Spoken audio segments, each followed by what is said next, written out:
Well, I had just finished reading Carl Sagan's wonderful book, Intelligent Life in the Universe, written in about 1966, and had a tremendous respect for the ideas that I had seen there, which included the serious consideration for extraterrestrial life.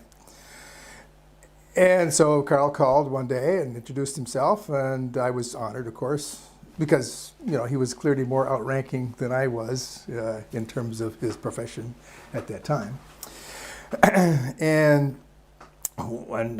he said, "I understand that you might be doing some work, and what would you want to talk about if we were asked to give a paper?" And I said, "Well, Carl, one thing I wouldn't want to do is what everybody else is probably going to do, namely try to prove that they're real." I said, "It's very clear to anybody who studies it at all that they're extraterrestrial. And the most important thing is to figure out how they work." So I would give a paper discussing the different avenues that one could explore in order to figure out how they work. And there was long silence on the phone, and he never invited me to give the paper. So at that time, I began to ask myself, is there some plan to control this process? That was just a sort of a subconscious thought that I had in my mind, and I didn't really do much more with it then. Dr. Bob's cautionary hint to young humans entering the field is important. Supporting evidence for his claim is readily available in any social media forum covering the topic.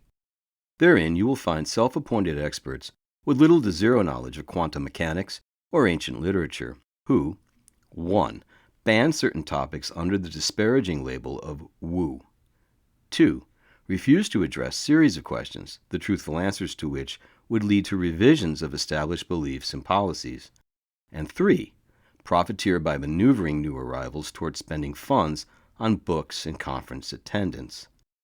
One group member, who gently shared the image of an itinerant rabbi cracking the whip over this harmful human behavior, was soundly mocked for the effort.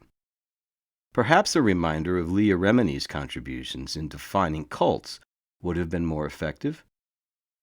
As with all education programs, if you cannot truthfully answer the questions that you're being asked now, then at some point in the future, you're gonna have a bad time.